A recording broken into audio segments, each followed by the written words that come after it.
Hello my dear students, कैसे हैं आप सब। आई होप सब बहुत खुश होंगे, मस्त होंगे। तो जैसे कि आपको पता है कि हमारा जो आजकल चैप्टर चल रहा है वो है ट्राइंगल्स, जो कि आपका क्या है ज्योमेट्री के पोर्शन के अंदर आता है। और इसमें हमारे पास कुछ बेसिक थ्योरम्स हैं जिनको हमें स्टडी करना है और उन पे बेस्ड क्वेश्चंस को सॉल्व करना है। तो डायरेक्टली आपके पास ऐसा बहुत कम होता है कि थ्योरम डायरेक्टली आपके पास आ जाए कि state and prove this theorem, but उससे रिलेटेड कुछ क्वेश्चंस ऐसे होते हैं जो एग्ज़ाम में हमारे पास आ जाते हैं और उनको करना हमारे लिए बहुत इंपॉर्टेंट हो जाता है।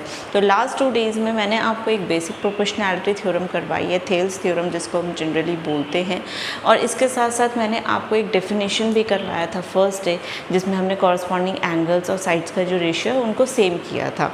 तो बेसिक प्रोपोर्शनैलिटी थ्योरम जब हम कर रहे थे तो उसमें हमने रेशियो पढ़ा था कि साइड्स का जो रेशियो होगा किसी भी ट्राइंगल का, अगर हम उसमें एक लाइन ड्रॉ कर लेते हैं, वो पैरेलल होती है सेकेंड लाइन के, तो उसमें जो साइड्स का रेशियो होता है दैट शुड बी इक्वल। यही हमारी बीपीटी थ्योरम थी, यही हमारी थेल्स थ्योरम थी। अब उस पर बेस्ड हम कुछ ऐसे क्वेश्चंस करेंगे जो एग्ज़ाम में आपके पास आते हैं, उस टाइप में हम वो क्वेश्चंस करने को कोशिश करेंगे और आपको मैं वो मेथड्स बताऊंगी जिनके थ्रू आप उनको ईज़िली कर पाओगे। तो बढ़ते हैं हम आज के क्वेश्चन की तरफ। तो यहाँ पर जैसे कि आपके पास लिखा हुआ है कि कोई लाइन है इंटरसेक्ट कर रही है ए बी को। यहाँ पर एक ट्राइंगल है ए बी सी और यहाँ पर एक लाइन है जो क्या कर रहा है ए बी और ए सी को इंटरसेक्ट कर रहा है डी एंड ई पॉइंट में। तो ये आप लाइन देख सकते हो, तो ये 2 पॉइंट्स हैं। तो और उसने ये भी कहा है कि जो लाइन है ये क्या है, पैरेलल है आपका बी सी के। वो बोल रहा है कि आप ये प्रूव करके दिखाइए। तो इस तरीके की प्रूविंग है, तो देख के ही क्वेश्चन समझ आ रहा है कि हम यहाँ पर अपना बेसिक प्रोपोर्शनैलिटी थ्योरम लगा सकते हैं, जिसको शॉर्ट फॉर्म में हम बीपीटी बोलते हैं। तो यहाँ पर हम लिखेंगे कि applying BPT theorem, basic proportionality theorem in triangle A B C. तो जब मैंने इसमें अप्लाई किया, और आपको पता है सिंस जब यहाँ पर पैरेलल है, डी ई पैरेलल है आपके पास बी सी के, तो ऐसी कंडीशन में आपके पास हो जाएगा A D upon D B is equals to आपके पास ए ई अपॉन ई सी। हम इस तरीके से इसको लिख सकते हैं कि इन दोनों साइड्स का रेशियो इन दोनों के इक्वल है। अब हमने इसमें करे थे 6 रिज़ल्ट, तो जो फर्स्ट रिज़ल्ट था उसके बाद इसका ही सेकंड में हमने क्या किया था, इनका किया था रेसिप्रोकल। मींस इस पोर्शन को मैं D B upon A D is equals to E C upon A E लिख सकती हूँ। अब मुझे यहाँ पे क्या करना है कि मुझे ऊपर ए डी चाहिए था, ठीक है। अब यहाँ पर ए बी भी चाहिए। ए बी क्या है, आप यहाँ पर डायरेक्टली देख सकते हो कि ये पूरा पोर्शन है, ये पूरा पोर्शन, मतलब ए डी और डी बी को जब हम ऐड करेंगे तो वो ए बी निकल कर आएगा। तो क्यों ना हम इसमें इस तरीके से कुछ कर लें कि D B upon A D में मैंने क्या किया, 1 को प्लस कर लिया, और यहाँ आपके पास ई सी अपॉन ए ई था, इसमें मैंने 1 को प्लस कर लिया। तो जैसे ही मैंने इसमें 1 ऐड करूँगी तो आप एलसीएम जब लेंगे तो ये कुछ इस तरीके से बन जाएगा, D B plus A D upon A D is equals to ये हो जाएगा ई C plus A E upon A ई। तो ये इस तरीके की फॉर्म बन जाएगी। अब आप यहाँ पर देखिए कि D B plus A D, D B ये है, ए डी ये है, ये मिलकर कितना बन रहा है ए बी। तो हम अपर जो पोर्शन है इसका न्यूमरेटर उसको ए बी लिख सकते हैं, नीचे आपके पास क्या है ए डी है, is equals to E C plus A. अब देखो ई सी ये है और ए ये है, तो कंप्लीट करेंगे तो ये ए सी बनकर आएगा, तो ये हो गया ए सी अपॉन आपके पास ई। लेकिन हमारा जो क्वेश्चन है उसमें कुछ इस तरीके से है कि जो चीज़ हमें न्यूमरेटर में चाहिए वो डिनोमिनेटर में, और जो चीज़ डिनोमिनेटर में चाहिए वो न्यूमरेटर। तो हम इसको क्या करेंगे, रेसिप्रोकल। तो जैसे ही आप इसका रेसिप्रोकल करेंगे तो रेसिप्रोकल करने से आपके पास क्या हो जाएगा, ये हो जाएगा A D upon A B is equals to ये हो जाएगा ए ई अपॉन ए सी। तो यहाँ से हमारी प्रूविंग हो गई। तो देखिए कितनी सिंपल थी। बहुत ज़्यादा स्टूडेंट्स ऐसे होते हैं जिन्हें ज्योमेट्री पसंद नहीं होती ड्यू टू द प्रूविंग, क्योंकि प्रूविंग बहुत ही ट्रिकी और टैकी हो जाती है, उनके लिए करना टैकल नहीं हो पाता उनसे। तो लेकिन अगर आपके कॉन्सेप्ट क्लियर हैं, जैसे मैंने आपको थ्योरम बताई है बीपीटी थ्योरम, तो बहुत सिंपल था। देखो बीपीटी थ्योरम हमने जब करी तो 6 रिजल्ट पढ़े थे। तो जब भी आप ट्राइंगल देखेंगे तो इन दोनों साइड्स का रेशियो, इन दोनों साइड्स का रेशियो करेंगे, और रेशियो करने के बाद आपको ऑटोमेटिकली आपको दिखेगा कि आपको रिजल्ट जैसे ये निकालना है तो हमें कंप्लीट बनाना है। तो कंप्लीट बनाने के लिए आपके जब आप दिमाग अपना यूज़ करोगे तो उसमें देखोगे कि ए डी और डी बी को हम किस तरीके से बना सकते हैं। तो सिंपली हमने क्या किया, इसमें अपना फ्रैक्शन का कॉन्सेप्ट यूज़ किया और यहाँ से हमने अपनी प्रूविंग करी।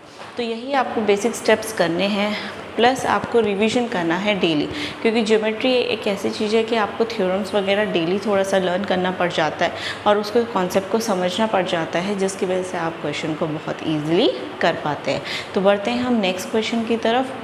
वो भी कुछ इस तरीके की प्रूविंग टाइप क्वेश्चन ही हम करेंगे, जो कि आपको हेल्प करेगा आपके आने वाले एग्ज़ाम्स में।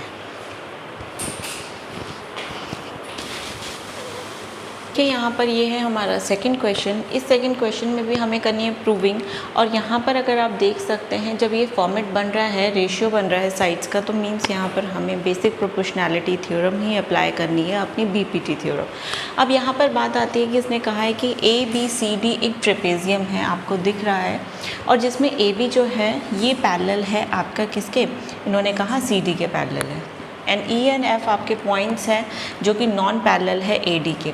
मतलब आप जो यहाँ पर ये देख रहे हो, आप इस तरीके से दो लाइन देख रहे हो AD एंड BC, ये दोनों नॉन पैरेलल है क्योंकि कहीं ना कहीं एक दूसरे को इंटरसेक्ट करेंगी। तो इसी के बीच हमने एक लाइन ड्रॉ कर ली है EF, और आपके पास यहाँ पर बोला है कि EF जो है वो पैरेलल है AB के। तो जब AB के पैरेलल तो ऑब्वियसली वो CD के पैरेलल भी होगी, तीनों आपके एक ही लाइन में इसमें जा रहे हैं। अब हमें प्रूफ क्या करना है इसमें कि AE अपॉन ED का जो रेशियो है वो BF अपॉन FC के इक्वल। अब यहाँ पर ए देखिए AE ये है और आपके पास यहाँ BF और ये CF है, तो हम कैसे इसको प्रूफ करें। प्रूफ करना मुश्किल होगा यहाँ पे, क्योंकि हमें कोई ट्राइंगल नहीं गिवन। हम यहाँ पर चैप्टर कर रहे हैं ट्राइंगल का, लेकिन इस ट्रेपेजियम में कहीं भी ट्राइंगल नहीं बन रहा है। तो वो करने के लिए हमें क्या करना पड़ेगा, इसमें एक ट्राइंगल ड्रॉ करना है। तो मैं यहाँ से एक डॉटेड लाइन इस तरीके से बना लेती हूँ ताकि मेरे पास दो ट्राइंगल हो जाए। एक ट्राइंगल आपको ये दिख रहा होगा और सेकंड ट्राइंगल आपको इस तरीके से दिख रहा होगा। अब इस पॉइंट का नाम ले लेते हैं, मैंने मान लीजिए इसे G ले लिया। तो यहाँ पर अब हमारे पास दो ट्राइंगल क्रिएट हो गए हैं। आप अगर इसको देखेंगे तो फिगर कुछ एक इस तरीके से है और दूसरा आपके पास ट्राइंगल कुछ इस तरीके से है। ये आपके पास A है, यहाँ से बीच में जो लाइन है E है, ये G है, ये D है, और यहाँ से ये आपके पास C है। अगर आप सेकेंड ट्राइंगल इसमें देखेंगे तो ये A बन रहा है, ये B बन रहा है, यहाँ पर ये पैरेलल लाइन है, ये G बन रहा है, और ये आपके पास F है और यहाँ पर C है। तो ये दो तरीके के यहाँ पर सेपरेटली ट्राइंगल्स आपके क्रिएट हो रहे हैं। तो हम क्या करेंगे, इसमें लगाएंगे अपनी BPT। तो हम यहाँ पे लिखेंगे अप्लाइंग BPT इन ट्राइंगल। आप सबसे पहले ले लीजिए ADC। तो ट्राइंगल आपने ADC लिया। अगर मैं इस पर BPT अप्लाई करती हूँ तो मतलब इन दोनों साइड्स का ratio will be equals to इन दोनों साइड्स का रेशियो। तो हम यहाँ पर लिखेंगे, यहाँ पर पैरेलल कौन है, EG is parallel to your CD। तो यहाँ पर देयरफॉर आपके पास क्या हो जाएगा, AE upon ED is equals to AG upon GC हम लिख सकते हैं। तो ये हमारे पास फर्स्ट इक्वेशन आ गई, इसको हम सेपरेटली रख लेते हैं। अब ये जो हमारे पास सेकंड ट्राइंगल है, तो इसमें भी हम क्या करेंगे, अपना BPT लगाएंगे इन ट्राइंगल ABC। BPT लगाएंगे तो ट्राइंगल का यहाँ पर ये जो है वर्टिकल एंगल है, तो हमें कुछ इस तरीके से चलना पड़ेगा, this ratio this, this ratio this. तो अगर हम इस पर अप्लाई करेंगे तो ये हो जाएगा GC upon AG is equals to आपके पास CF अपॉन FP। तो ये हमने बेसिक प्रोपोर्शनैलिटी से किया। अब बात यहाँ पर ये आती है कि फर्स्ट में AG अपॉन GC था, लेकिन इसमें GC अपॉन AG है, मीन्स रेसिप्रोकल करना पड़ेगा। तो तब ये हो जाएगा AG upon GC is equals to आपके पास हो जाएगा BF अपॉन FC। तो ये हमारी सेकेंड इक्वेशन आ गई। अब देखिए फर्स्ट इक्वेशन में ये वाली वैल्यू इसके बराबर थी और सेकंड में यही वाली वैल्यू क्या है, इसके बराबर है। तो हम क्या लिखेंगे कि ऑन कंपेयर, जब हमने दोनों इक्वेशंस को कंपेयर किया तो दोनों इक्वेशन को कंपेयर करने की वजह से मीन्स जब ये वैल्यू इसके बराबर तो ये वैल्यू इसके बराबर, तो ये आपस में इक्वल नहीं होगा।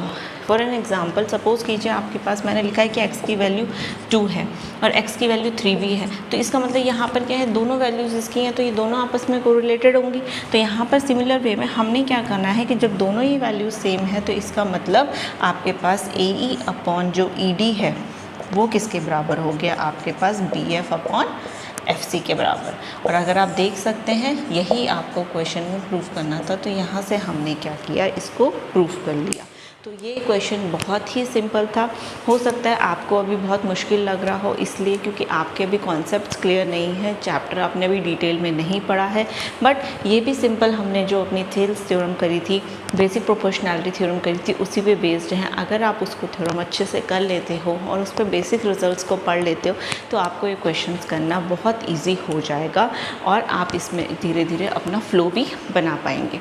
तो इसी के साथ हम बढ़ेंगे अपने नेक्स्ट क्वेश्चन की तरफ, और उसमें भी एक प्रूविंग टाइप क्वेश्चन ही है, और देखेंगे किस तरीके से हम क्वेश्चन को टैकल करते हैं, कैसे उसकी प्रूविंग करते हैं। पर जो नेक्स्ट क्वेश्चन है ये थोड़ा सा डिफ़िकल्ट होने वाला है, क्योंकि हमें ये कंडीशन जो गिवन है और उसके बाद हमें प्रूविंग में बोला है कि ये बताना है कि ट्राइंगल आइसोस्केलस है। अब आइसोस्केलस ट्राइंगल होता क्या है? तो on the very first day I told you about isosceles triangle, कि जिसमें हमारे पास दो साइड इक्वल होती है, एक अनइक्वल होती है। तो इस ट्राइंगल को हमें उसी कैटेगरी में क्या करना है, फाइंड आउट करना है कि ये आइसोस्केलस है कि नहीं है। अब यहाँ पर देखिए कंडीशन जो है वो दे रखी है PS/SQ is equals to PT/DR, मतलब PS/SQ PT/TR, ये हमें गिवन है। तो गिवन है इसका मतलब जब हमारे पास साइड्स का रेशो गिवन है तो यहाँ पर ये दोनों लाइन क्या होंगी, आपस में पैरेलल होंगी। तो यहाँ पर जो गिवन है तो हम यहाँ पे लिखेंगे since ST is parallel to QR, तो हमारे पास क्या हो जाएगा, जब भी देखिए आपके पास दो पैरेलल लाइंस होती है और उस पर एक हम ट्रांसवर्सल ड्रॉ करते हैं, एक लाइन ड्रॉ करते हैं, तो आपको पता है this angle is equals to this angle. क्यों? क्योंकि ये हो जाता है कॉरस्पॉन्डिंग एंगल्स। अब ये कॉरस्पॉन्डिंग एंगल है तो यहाँ पर ये देखिए ये आपके पास दो पैरेलल लाइन हो गई, ये ट्रांसवर्सल, तो this angle will be equals to this angle. तो यहाँ पर एंगल S किसके इक्वल हो जाएगा, एंगल Q के। तो अगर मैं इसको प्रॉपरली लिखूँगी तो मैं इसको लिख सकती हूँ angle PST is equals to angle आपके पास कितना हो गया, PQR। तो ये हमारे पास फर्स्ट कंडीशन यहाँ से आ गई, जो कि हमने किससे किया, पैरेलल लाइंस के कॉरस्पॉन्डिंग एंगल्स के थ्रू। अब यहाँ पर गिवन ये था कि जो PST है वो क्या है, PRQ के बराबर है। कि गिवन क्या है आपको कि जो एंगल PST है वो एंगल PRQ के बराबर है, और अभी अभी हमने ये प्रूफ किया है कि ये PST PQR है। तो इससे पहले जैसे हमने क्वेश्चन में किया था, जब दोनों ही वैल्यूज़ इसके क्या है, इसके बराबर हैं, तो क्या ये दोनों रिलेशन आपस में इक्वल नहीं हो सकते? डेफिनेटली हो सकते हैं। तो देयरफॉर ऑन कंपेयरिंग आपके पास क्या हुआ, जैसे ही आपने इसको कंपेयर किया तो आपके पास एंगल जो PQR है वो आपके पास एंगल PRQ के बराबर हो गया। तो PQR आपके पास मतलब this angle is equals to this. और अब आप एक बात चीज़ ध्यान में रखिए कि ये ट्राइंगल है, अगर ये ट्राइंगल ABC है और उसके बेस एंगल्स इक्वल हैं, तो जो बेस एंगल जब इक्वल होते हैं तो उनकी कॉरस्पॉन्डिंग साइड्स भी इक्वल होती है। और अगर दो ये साइड्स इक्वल हैं इट मीन्स ये आइसोस्केलस ट्राइंगल है। तो यहाँ पर भी देखिए PQR, एंगल PQR ये वाला था और एंगल PRQ ये है। तो दोनों एंगल क्या हैं, जब आपके इक्वल हो गए तो इट मीन्स आपके पास यहाँ पर क्या है कि एंगल Q जब एंगल R के इक्वल हो गया तो इनकी जो साइड्स होंगी corresponding PQ and PR, therefore PQ and PR will be equal. और जब ये दोनों इक्वल होंगे तो it is an isosceles triangle. तो यहाँ से हमने ये प्रूव किया कि यहाँ पर ये जो ट्राइंगल है ये कैसा है, हमारा आइसोस्केलस ट्राइंगल है। तो आज हमने जितने भी क्वेश्चंस किए यहाँ पे प्रूविंग की, ये सिर्फ और सिर्फ आपके बेसिक प्रोपोर्शनैलिटी थ्योरम पे बेस्ड थे। आप इनको दोबारा से रिवाइज़ कीजिए। कोई भी डाउट होता है तो आप कमेंट सेक्शन में पूछिए, मैं डेफिनेटली आपकी हेल्प करूँगी। और इसके अलावा अपनी जो प्रैक्टिस है उसको रेगुलर रखिए। देखिए कंसिस्टेंसी का होना बहुत ज़रूरी होता है ताकि आप अपने गोल को अचीव कर सकें। तो अगर आपको वीडियो अच्छी लगी है तो प्लीज़ इससे मेरे चैनल को लाइक करें, सब्सक्राइब करें, फॉलो करें और अपने फ्रेंड्स, रिलेटिव्स, फैमिली मेम्बर्स के साथ शेयर करें, ताकि इसकी मदद से बहुत सारे ऐसे बच्चे हैं जिनको हेल्प नहीं मिल पाती मैथ्स में, वो ले सकें। तो मिलती हूँ आपसे कल, एक नया टॉपिक करेंगे ट्राइंगल में, जो कि हम आपके लिए बहुत इम्पॉर्टेंट होने वाला है। इसके साथ ही आज का करते हैं यहाँ पे सेशन का एंड। तब तक के लिए थैंक यू, गुड बाय।